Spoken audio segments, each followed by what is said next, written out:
Nagpapagaling na si Janet Lim Napoles matapos siyang operahan sa matres kaninang umaga sa ospital ng Makati. Mas hinigpitan ang seguridad sa OSMAC matapos ang pakikipag-usap niya kay Justice Secretary Laila De Lima.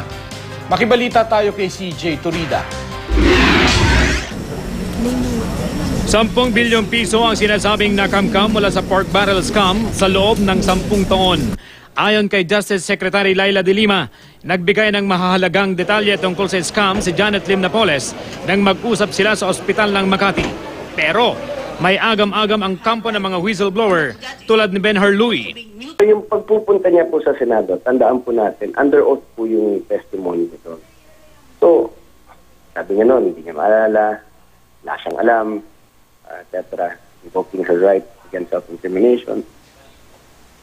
Madaling vulnerable siya against being impeached. Dangerous po siya na maging witness with respect to things that have already been taken up.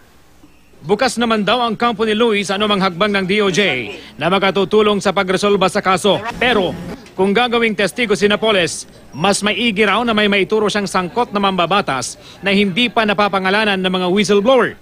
Kinumpirma naman ni Attorney Bruce Rivera, abogado ni Napoles, na may iba pang senador na nagkinabang sa scam.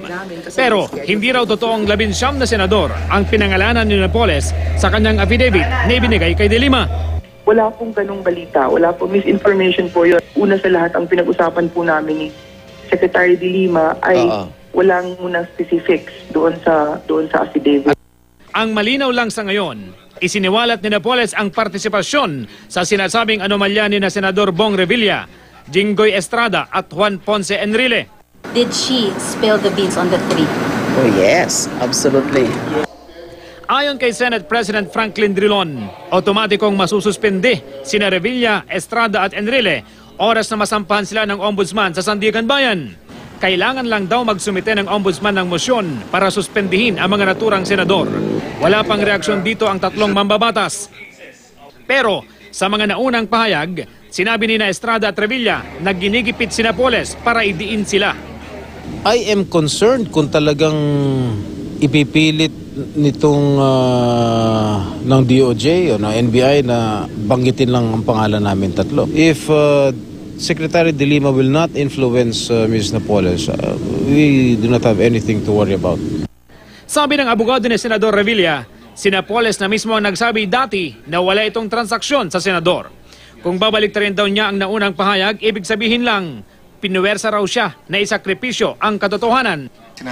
Nauna nang sinabi ng kampo ni Napoles na nagdesisyon itong isuwalat ang nalalaman dahil sa banta sa kanyang buhay. Pinili raw nitong makausap muna si De Lima bago ang kanyang operasyon sa matres. Kanina, inanunsyo ng pamunuan ng ospital ng Makati na tagumpay ang pag-oopera kay Napoles. Stable daw ang kondisyon nito ngayon. Kinailangang tanggalin ang kanyang bahay, bata at ovaryo dahil sa samot-saring bukol. Mas hinigpitan na ang seguridad sa OSMAC. Dumagdag sa persa ng seguridad ang mga pulis Makati at Calabarzon, pati na ang mga taga-Special Action Force. Si Napoles ang pinakahuling nagpahayag ng intensyong maging state witness sa pork barrel scam. Sa tingin ng ilang eksperto, pwedeng gawing kondisyon na ibalik muna ni Napoles ang mga pera ng bayan na sinasabing napunta sa kanya bago siya gawing testigo. CJ Torida, Nagbabalita.